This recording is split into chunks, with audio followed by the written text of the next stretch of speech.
But I do feel that as the presenting problem is so great, some of this money could be spent on more remedial assistance rather than on parent involvement in the school.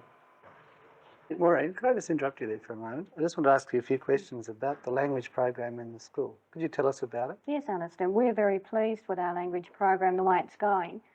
In the last 2 years, we've innovated a new program whereby we've spent many thousands of dollars buying new books, new readers, new tapes, new materials, new carpeted areas, so that we're hoping that we're all enjoying language, and reading is a vital part of language.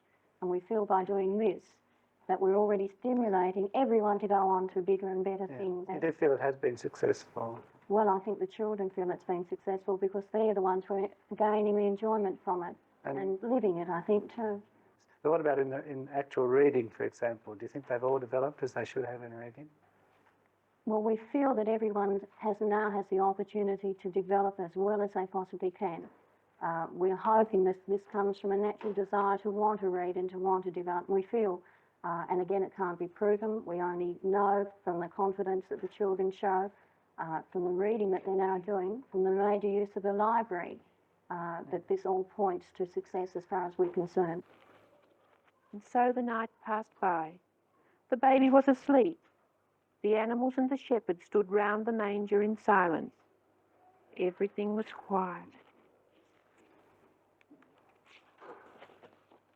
The Christmas star shone over the old stable, for it was Christmas when this happened. Christmas long ago. The first Christmas of all.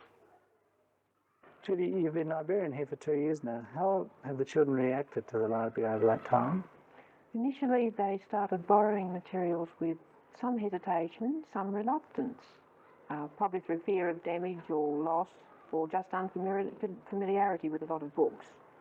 There were very, very, very few in the school when I came. But since then, it's steadily built up, and now I'm very pleased with the way most children borrow. Has there been any group of children who haven't taken to the library? Yes, there are groups, and I'm aware of these. We've made efforts to involve them, and we're trying more and more to involve these children in library activities. Has there been an increase in the number of children? Yes, steady increase in the number of children borrowing, steady increase in the range of materials, and steady increase in their selectivity in choosing the type of materials they want. You've got a pretty active parents group now that comes in here regularly. Can you tell us about it? This started this year. Initially it started with a group that came and helped cover library books and spread to a group of mothers who helped with gardening and taking sport, taking excursions. And now we've formed a Warrain community group which meets here every fortnight for outings or talks, and we have a child minding group that takes the littlies of these mothers. Well, some of you ladies have had children receiving special help for reading in the school. Could you tell me about the help they've had? I have a son, he couldn't read at all.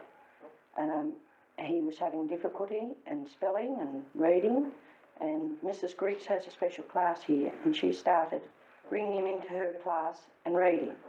And by the end of this year, he has read 9 library books and 9 reading books. And he has a card. Every time he finishes reading, he gets a little card with a gold star on it. Good boy, Brett, you've read 9 books this year. And he's very pleased when he runs home with his card. Mummy, look what I've got today. He's quite happy about it. Yeah, how old is he? Brett's 8 years old. And I find he's more cooperative in doing homework. He's asking me, when is it time to do the homework, so he can read to me, which is quite a change because normally he wouldn't do it. He'd go off out after school and play. And you do read with him? Oh my word, you've got to. Otherwise, if you're at sink peeling vegetables and he wants to read and you're busy, he gets very disappointed because you can't stop to go and help him read. And he's quite happy about it. It certainly made a difference to him. Michael is 9 years old. Approximately 12 months ago, he had a reading age of about 4.5, and his present reading age is 6 years and 4 months, which in that 12 months, not quite 12 months, he's made up almost 2 years of his reading age just because he's decided that he wants to read. He couldn't read before. Now he's learned to read. He's just happy to come to school. Before he didn't come to school because you couldn't read because everybody laughed at you. Now he's having, that's quite. And he wouldn't come to school. I used every excuse. He had a sore throat today, he had tomorrow, and the measles the next day. Every excuse in the book he could find. It was too cold, he didn't have this, didn't have that. Now he's happy to go to school. As long as he's read first, he won't come to school if he hasn't got his piece of paper with the pages on that he read last night. Oh, his own homework. Oh, yes, you've got to do that. Doesn't matter what, everything else has to go, just the homework's the main part. Well, I was worried about my son. He started up in grade 5 this year, and he just didn't seem to be improving with his reading whatsoever. So I approached Mrs. Griggs, the reading teacher around the infants, and she was willing to take him. Well, he's improved out of sight this year. He comes to school every day, you know. We had all the excuses under the sun. But When he goes to school, he's really improved. he used to avoid coming to school. He'd say he was sick, you know, and he really convinced me he was sick. He'd run a temperature and he'd just make himself sick because he just couldn't read. And he doesn't mind coming to... No, he loves coming to school now. Mike was an asthmatic, and I've known him to give himself a real good dose of asthma so that he didn't have to come to school that day. And he had a teacher last year in grade, when he was in combined class, and if he didn't have the same teacher this year, he wasn't coming to school again. He ended up with the same teacher, but he reckons when he's next year he'll be going to primary school, and I don't know how we're going to go then. Lee, you're putting an emphasis on parent involvement here. Could you tell us about it? That's right, we're conducting what we call a parent support program, which is a two-pronged type of thing where we try to give support to the parents from the school and also in return get support back to the school by the parents. Firstly, from the school's angle, we provide them with cultural experiences and sort of practical things, bring them into the school. I think our first job is to get them into the school, and then they will find out a bit about it. And we're trying to make the school a more open place to the community, not only to parents. And then in return, I suppose, getting support back to it from the parents, so the children are affected by that, in the sense of the parent having a greater knowledge of what the school is trying to do to their child, and understanding what we're about. Carol can probably fill us in on what she has done to promote this. She runs the program, and so can you comment on that?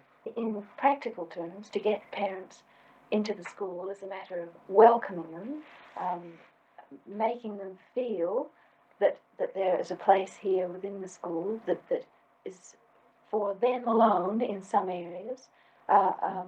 They're welcome during school hours, after school hours, at any time to use the building for their own activities. And if it is during school hours, then it's a case of sharing and not pushing a parent into a corner. Yeah, what are sharing some of the facilities. Well, those parents that come into the school at the moment, there are traditional organisations that they participate in, like the Mothers Club and the Play Group. There are evening activities, youth group, yoga group, keep fit classes from time to time. And then there are activities that we have been initiating to some degree at the moment to encourage people who are very shy, who haven't perhaps got very much experience of certain organisations, who come along simply for the company, for a cup of coffee and a chat, and perhaps share just a short-term job so that they feel that they can participate in something, but they're not going to get caught the minute they walk in the school. There's no pressure on them. So in reaction, what about you guys?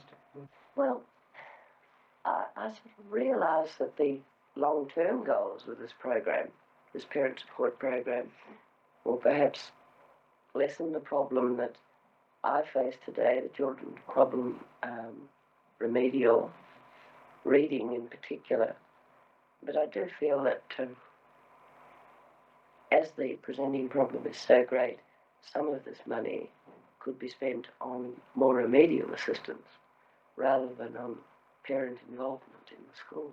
The research in England says that, if you take the Bowden report and the Bullock report, that no matter what sort of attempt you make to, in remediation, if you don't have parent support and parents understanding what we're doing, then it's been shown that you don't get anywhere. perhaps I'm rather cynical there, and that over the years I see the parents I don't need to see, and unfortunately I very rarely see parents who need help with their children and helping their children at home. These are the ones that don't come to see me. That's what we're trying to overcome. And do you think this program will overcome? I think it has. It has started already. The number of parents coming into the school, not on a formal parent-teacher night, but just coming into the school to see how their child is doing, or just to come and have a chat with the teacher. But wouldn't they have come anyway? No, I don't think so. we have more parents in the classroom now than we did before, just to come and work with the children. But are they the parents of the children who need remedial help? I'm seeing it from a remedial teacher's point of view. I think that the parents of those children could help each other a lot more if they didn't feel so isolated, if they knew of each other's situation, having children that require special attention. And so far, you've got to concentrate all of your energy on the children, and there's no one to concentrate or give any time or consideration or support to the parents as special people too, who are in a special situation. There's no one backing them up. And so if attention could be given to them and time and consideration of their own activities as well as their child's welfare, I feel sure that in the process of meeting with each other, they would feel less inhibited. They would express their concern for their children that they have undoubtedly. They'd be able to express it more articulately and feel supported by each other in that area specifically. Look, is it really having a lot of effect on the children with greatest need? Well, I can't see how it can have very much effect in 1 year. I think that the foundations have to be laid for such a program, and it can't be jeopardised by people expecting quick results. It's an enormous project when you consider it. If you want parents' potential to be brought forward so that they actually enrich their children's lives, their potential has been down for many years by their circumstances. They are like any class of children, you know. You can't just expect results in 12 months. It's an ongoing thing, let alone expect it to have any real effect on children. At the moment, I would like to think that some success is shown by the fact that a parent might have had a good day, seen some people, met some people, done something, and gone home and been pleasant, you know, at tea time to the kids, and not immediately started in an argument, had some sort of personal satisfaction that might make them want to sit down and share a story with their children. Just very, you know, small things. If we can get the parents coming into the school and working in a similar situation to their children, then, which they are reluctant to do, it's very difficult to get a parent to paint something alongside their child, because often the child probably ends up with a better painting. Carol, can you give us examples of parent involvement? Yes, Alistair, I can give you 3 examples of activities that seem to be blossoming at the moment. The first one is an activity where the children extended an invitation to the Derwent Valley Choral and Drama Group, CWA ladies, and the Bridgewater CWA ladies, and then invited their own parents along and other ladies in the neighbourhood. We provided childminding for the occasion. The children provided the morning tea. The CWA provided the concert, and the interaction enabled mothers with young children to realise that there is such an institution as the CWA that will support and help them. The CWA ladies realised that there are women who are housebound with young children and have a genuine problem. And the children were able to see that they're part of a community that isn't exclusively school children. It's not all their way. And as hosts and hostesses, they were very pleased with the occasion. Another occasion has been an open night here at the school where adult education students had their work set up on display, and the children provided an art display of their own artwork in each unit. Parents came hopefully to see their children's activities, but were able to see something that they might be interested in as well.